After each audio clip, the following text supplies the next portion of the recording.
Bonjour à tous. Donc, je suis Baptiste Bécane, donc je suis consultant UX et UI designer chez Next Decision et je m'occupe aussi sur toute la partie graphique pour différents supports de communication à travers différents projets.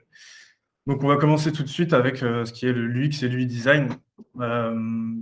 Déjà, pour commencer, on va rappeler un peu déjà les bases du design pour que ce soit clair pour tout le monde et qu'on parle bien de la même chose. C'est un mot qui a un peu tendance en ce moment, le design. Mais pour que ce soit assez simple, en fait, c'est concevoir un produit en harmonisant des critères esthétiques et fonctionnels. Donc ça, c'est vraiment une définition assez simplifiée, mais ça permet de bien comprendre le sujet. Donc il y a plusieurs types de design. Et nous, on va s'intéresser du coup au design d'interaction, au design d'interface, donc l'UX design et l'UI design. Donc l'UX et l'UI, donc l'UX qui correspond à User Experience, donc expérience utilisateur, et l'UI qui est User Interface, donc interface utilisateur. C'est vraiment deux choses qui sont différentes. C'est pas du tout la même façon de travailler, mais elles sont toujours très liées. En fait, elles sont complémentaires. Travailler juste l'UX et travailler juste l'UI, c'est quasiment impossible. Dès que vous allez travailler l'UX, vous allez travailler un peu d'UI, et dès que vous allez travailler l'UI, vous allez travailler forcément de l'UX. Donc c'est vraiment des choses qui sont indispensables parce qu'elles sont vraiment complémentaires. Et le gros point qui est important pour ces deux pôles, ces deux points, c'est qu'on se base toujours sur l'expérience utilisateur, du coup sur le focus utilisateur, pardon, et du coup sur tous ses besoins au travers du coup son parcours sur les différents supports et dispositifs qu'on peut créer.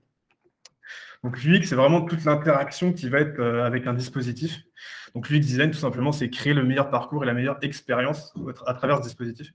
Donc en fait, le but d'un UX designer, ça va être vraiment de faciliter toute la navigation d'un utilisateur et en fait de supprimer tous ces points de frustration qu'il pourra rencontrer. Donc ça peut arriver des fois sur des projets où on ne comprend pas forcément pourquoi le support n'est pas utilisé. Ça arrivé par exemple pour un projet client où en gros c'était un support informatique, donc on a représenté la maquette, qui avait du coup pour projet de créer un service de ticketing en fait pour gérer toutes leurs demandes. Mais eux, ils sont partis du principe qu'ils allaient développer le produit en fonction de leur rôle à eux, donc en fonction vraiment de la partie, genre on reçoit les tickets. Sauf qu'en fait, le problème, c'est que la plateforme n'était pas utilisée parce qu'ils n'avaient pas forcément pensé à comment en fait l'utilisateur derrière, donc on va dire les collaborateurs, allaient utiliser le produit, donc le support. Et en fait, on a retravaillé tout ça, on a fait plusieurs étapes du X, et en fait, on a redéfini un peu les besoins, l'objectif vraiment du support, pour avoir en fait un produit qui sera vraiment focus utilisateur en fonction de leurs demandes. Du coup, derrière, il y a eu beaucoup plus d'adhésion de la part des collaborateurs. Et du coup, le support était vraiment utilisé. Et du coup, c'était vraiment un très beau projet qui s'est réalisé. Et du coup, on voit vraiment l'apport du travail de l'UX sur ce type de projet. Donc, comme on a parlé de l'UX, on va parler de l'UI maintenant. Donc, c'est la partie qui est vraiment sur la partie visuelle. En fait, c'est le côté esthétique des interfaces. C'est quelque chose qui est assez facilement reconnaissable parce qu'en fait, c'est tout ce qui est partie, on va dire, charte graphique, univers graphique, qui est hyper important parce qu'en fait, ce point-là, il va permettre de créer en fait un sentiment affectif avec l'utilisateur et c'est ce qui va donner en fait envie d'utiliser le produit tout simplement. Et ça, c'est hyper important parce qu'un produit qui est plus joli va forcément plus nous intéresser et plus nous rassurer en fait derrière son efficacité. Donc en fait, sur la partie UI, on va pouvoir retrouver tout ce qui est charte graphique, comme je disais, mais ça peut être aussi sur des présentations vraiment générales. On va avoir de la mise en page, on va avoir du coup un travail de navigation, comment on met des éléments plus en avant comparé à d'autres, pour mieux en fait améliorer la lisibilité des informations et du coup en fait que ce soit vraiment facile pour l'utilisateur. Donc il y a quand même une petite partie du X et du coup en fait que l'information soit bien passée. Après il y a aussi le travail des iconographies hein, sur beaucoup de projets clients. On va avoir des clients qui vont nous dire on a des demandes hyper spécifiques parce qu'on a des métiers hyper spécifiques, mais du coup je ne sais pas comment représenter ça par rapport sur un rapport, je ne sais pas comment le designer en fait, et nous du coup on va créer derrière en fonction des besoins métiers, ce qui va permettre en fait de solutionner cette navigation grâce juste à des systèmes d'iconographie qui vont être hyper personnalisés en fonction des métiers, et du coup derrière ça va apporter une facilitation pour la navigation qui va être hyper intéressante. Donc en fait ce qu'il faut retenir c'est que vraiment l'UX et l'UI va apporter vraiment une compréhension et un meilleur pilotage des données. Et du coup, derrière, ça va forcément fidéliser l'utilisateur sur son interface. et du coup, on va le garder l'utilisateur, et du coup, ça va permettre en fait d'avoir une meilleure lecture de la donnée.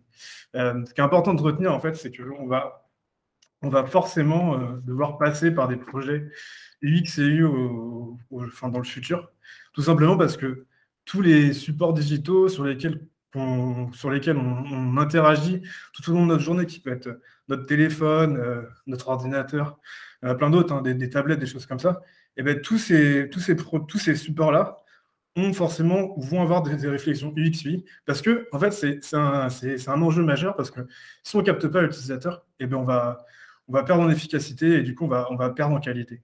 Donc ça, c'est un point intéressant, et du coup, ça va être un passage inévitable pour tout ce qui est supports digitaux et aussi les tableaux de bord. Merci du coup pour votre écoute. Merci Baptiste. On va passer la parole à Gabriel Fricou d'ArcelorMittal. Gabriel est responsable du département data intelligente chez ArcelorMittal France, hein, sur le cluster Nord. Historiquement, c'est un ingénieur des mines, docteur en morphologie et mathématiques. Gabriel a passé 15 années au sein de la R&D chez ArcelorMittal dans le domaine de la mesure, du développement de capteurs et de solutions de traitement de données, par exemple.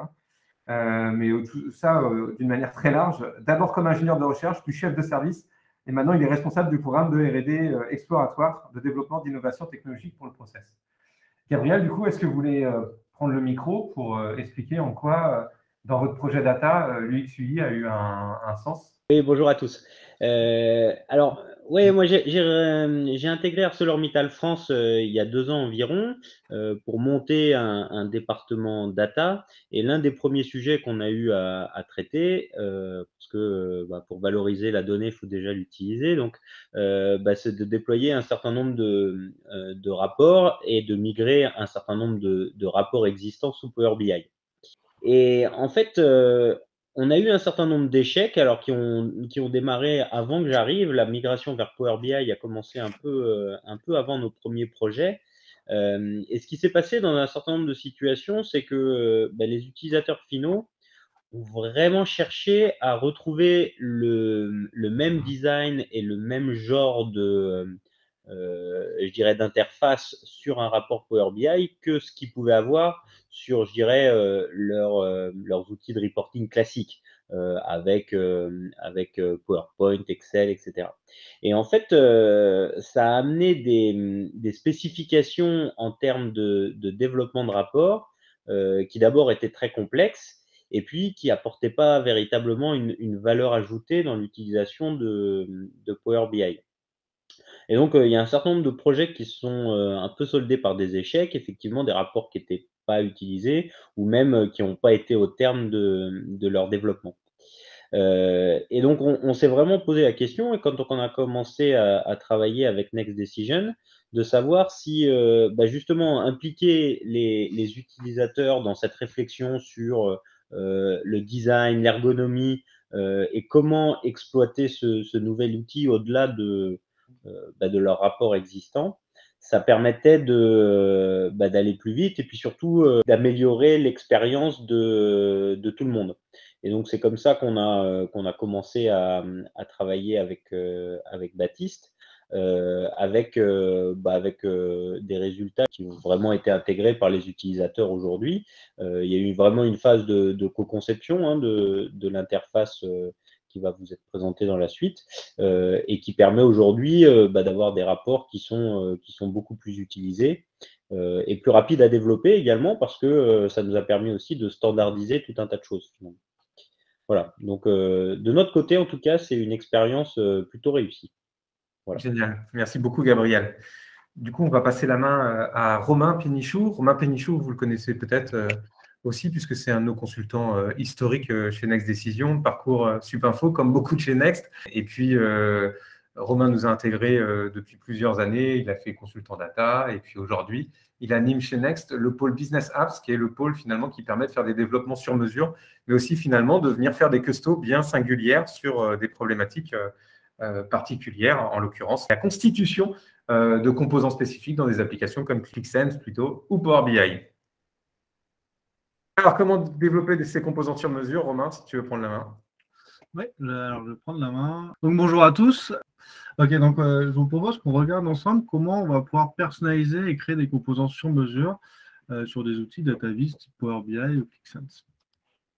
Donc, quand vous allez construire vos rapports, la première chose que vous allez faire, c'est définir les données que vous voulez visualiser, donc votre catalogue de données. Et ensuite, vous allez définir comment vous voulez la visualiser. Donc, vous allez mettre en place l'UI, l'UX, comme on a pu le voir tout à l'heure avec Baptiste, donc l'UI, l'UX de vos rapports. Et une fois que tout ça c'est défini, vous allez créer vos rapports à partir des composants mis à disposition par les librairies des différents éditeurs pour choisir les composants qui vous conviennent, que vous allez intégrer dans vos rapports, que vous allez paramétrer et rendre un design qui va permettre de maximiser la prise de décision du rapport. Il peut arriver quelquefois que vous ne trouvez pas le composant qui convienne à vos besoins parce que le rendu graphique ne correspond pas à l'UI l'UX que vous avez défini ou parce que vous avez des spécificités bien particulières qui sont uniquement liées à vous, qui fait que les composants existants ne répondent pas à l'ensemble de vos besoins. Et là, il y a deux possibilités qui se présentent à vous. Soit vous prenez les composants existants et auquel cas vous allez renier sur vos besoins pour le faire entrer dans le composant et s'adapter à ce qui existe. Ou alors, deuxième solution, et ce qu'on vous propose, ce qu'on vous préconise, c'est de développer un composant qui s'adapte à 100% à votre besoin. Donc, faire vraiment du sur-mesure pour garantir l'UI l'UX que vous avez défini à la base et pour maximiser la prise de décision. Donc, comment ça se passe? Ça se passe généralement plutôt bien. Les éditeurs type Power BI ou ClickSense ont vraiment une volonté de pouvoir faire du custom dedans dans leur outil. Donc, on n'est pas du tout sur quelque chose d'exotique avec un contournement du système ou de la bidouille. Non, c'est vraiment prévu par l'outil. Et c'est tellement prévu que les éditeurs mettent à disposition des SDK. Donc des SDK, c'est des librairies qu'on va venir télécharger, intégrer dans notre code source pour pouvoir s'interfacer avec l'outil qu'on a. Donc une fois que tout ça s'est installé, on va devoir venir configurer l'intégration du composant dans notre outil de DataVis. Donc comment les données vont rentrer dans le composant, comment elles vont en sortir, quel paramétrage on va mettre à disposition de nos utilisateurs finaux, etc. Donc, toute cette interaction qui est faite avec l'outil. Et après, on n'a plus qu'à développer le composant en HTML, JavaScript, donc les langages ultra standards dans le monde du développement web. Et à partir de là, libre à nous de jouir de toute la puissance et la liberté que nous offre le JavaScript pour développer le composant qui s'adapte vraiment à 100% à votre besoin. On pourrait par exemple télécharger des librairies qui nous permettent d'intégrer des graphiques très évolués dans notre composant, ou dessiner nos propres graphiques avec du SVG qui nous permettrait de faire comme si on faisait du dessin. Vraiment. On peut implémenter des algorithmes de traitement de la donnée, de manipulation de la donnée, de rendu visuel pour adapter les paramétrages de l'utilisateur à d'autres composants, etc. Donc, on peut aller très très loin sur cet aspect-là. Et je vous propose qu'on regarde ensemble comment ça peut se passer sur Power BI avec un cas concret d'un composant qu'on avait développé de manière custom. Donc, pour appuyer cette présentation, on a monté un rapport Power BI donc, sous le template d'ArcelorMittal qu'on avait mis en place chez eux. Donc, avant d'aller plus loin, toutes les données qui sont dans le rapport, c'est purement fictif. C'est juste pour s'appuyer sur quelque chose, mais ça correspond à rien de tangible.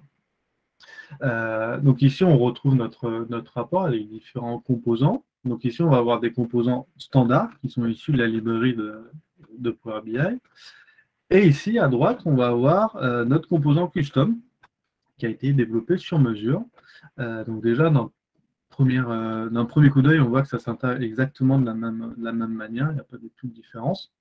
Là, rapidement, le composant, c'est une jauge avec des curseurs. Donc, on peut mettre deux curseurs, il n'y en a qu'un seul.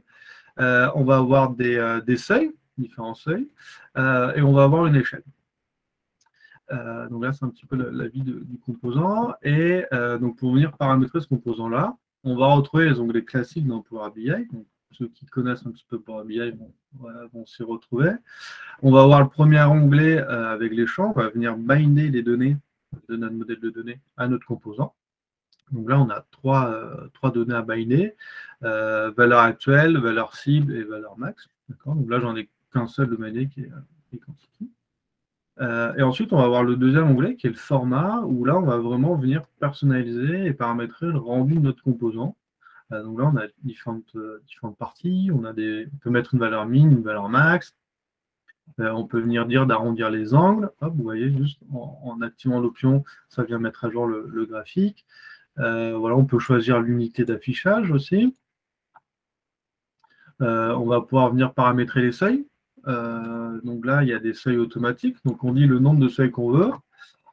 Et puis la couleur de départ, la couleur d'arrivée. Et puis l'algorithme qu'on a intégré dans le composant vient nous faire le dégradé de couleur automatiquement. On va pouvoir venir personnaliser le curseur ici. On va pouvoir venir changer la couleur. On va pouvoir changer la forme du curseur. Donc là, on avait, ici, on avait un petit trait. Et là, je veux un icône en forme de petit bonhomme, des choses comme ça. Donc, voilà, tous ces éléments qui vont nous permettre de faciliter la lecture de la donnée. On va pouvoir venir personnaliser l'échelle, en bindant l'échelle sur les seuils directement, etc. Donc, on peut aller très très loin dans le composant. Et donc, si on regarde d'un point de vue un petit peu plus technique, comment ça se déroule. Ouais, tu nous montes en dessous le capot. Ouais. Donc là, très rapidement, je vous présente le code source du composant, tout simplement. Et là, il y a deux fichiers qui vont vraiment nous intéresser. C'est le capability.json, qui est le fichier de configuration pour intégrer le composant dans l'outil. Donc, ce que je vous disais tout à l'heure, les données qu'on a besoin, on va les paramétrer ici. Ici, on retrouve valeur actuelle, valeur cible et valeur max, je crois tout à l'heure. Ici, après, on va définir quel type de données on a et de quelle manière on va l'envoyer dans le composant. Et ensuite, en dessous, on va venir définir toutes les options de paramétrage qui sont dans l'onglet format. Donc là, on va retrouver la valeur min, la valeur max, l'arrondi des angles, etc. Le type de champ, donc ça, c'est un champ numérique. Ici, c'est un champ booléen, ce qui nous permet d'avoir le petit toggle d'affichage, etc. Donc voilà, on va venir paramétrer la liste déroulante. Donc on va venir configurer tout ça. Et donc une fois que c'est configuré, le deuxième fichier qui va nous intéresser, c'est le fichier visual.ts. C'est le point d'entrée dans notre composant, avec particulièrement cette méthode-là. Cette méthode-là va être appelée à chaque fois que les données sont rafraîchies dans le rapport. Donc à chaque fois qu'il y a une nouvelle donnée, à chaque fois qu'on applique un filtre ou autre. Power BI va appeler cette méthode-là, où, en résumé, ici, les quelques premières lignes, on va venir récupérer les données et les paramétrages. Et après, à partir de cette ligne-là, libre cours à nous de développer ce qu'on veut, de développer le rendu qu'on veut, avec les paramétrages qu'on veut, les algorithmes qu'on veut, et on a toute la liberté du JavaScript pour venir s'exprimer et faire un joli composant, pour optimiser la lecture de la donnée. Donc voilà un petit peu pour la présentation de ce que peut donner un composant custom. Et là, on voit ton composant custom, si on lit le temps de travail d'un point de vue purement technique, informatique, il a fallu combien de temps pour développer ce composant? Là, il a fallu à peu près 3 jours, sachant qu'il faut savoir que quand on part sur du composant custom, donc c'est custom, donc forcément, il va y avoir des allers-retours entre les développements, les tests, et comme ça, pour affiner le composant et vraiment avoir quelque chose de très lisse et qui s'adapte vraiment aux besoins. Il y a une nécessité de faire des tests de montée en charge, etc., ou on sait que ça va supporter la charge parce que c'est dans Power BI? Comment ça se passe? Alors après, c'est dans Power BI, donc il n'y a pas de question de montée en charge en soi. Après, effectivement, il y a des éléments à faire attention. Parce que comme on va générer un rendu graphique, si, admettons, on fait des algorithmes qui sont trop gourmands en ressources, surtout sur la partie rendu graphique, admettons, pour prendre un exemple, sur la partie jauge, ici, sur la partie échelle, pardon, on va venir calculer chaque barreau, à quel endroit on va devoir les mettre. Et donc là, on avait un moment, quand on montait dans les hautes valeurs, on venait générer 1 million de petits traits, comme ça. Donc là, on s'est vite rendu compte que ça n'allait pas tenir le coup. Donc voilà, c'est plus sur cet aspect-là qu'il faut faire attention. Mais voilà, après, en le sachant, on l'intègre dans les développements et il n'y a pas de souci en soi, quoi. Et du coup, on a une question dans le chat. En cas de montée de version de Power BI, comment on va garantir la compatibilité, la portabilité de ce composant custom? Alors déjà, il faut savoir que Power BI assure une rétrocompatibilité dans ses montées de version. D'accord, donc c'est pas parce que vous avez passé à une nouvelle version que vos composants sont tous finis. Et ensuite, il faut voir la roadmap de la mise à jour. Par contre, il faut juste savoir que à la limite, on aurait juste la partie capability pour JSON, donc le paramétrage entre le rapport et le composant qui sera adapté. Éventuellement, la fonction de démarrage qui serait potentiellement aussi adaptée. Après, tout le reste, comme c'est vraiment du custom et du standard JavaScript, il n'y a pas d'impact en soi. Ok, donc en fait, tu dis, ça, quelle que soit la version de Power BI, ça va passer dans tous les cas, quoi. Exactement. On vous remercie tous les trois pour cette présentation.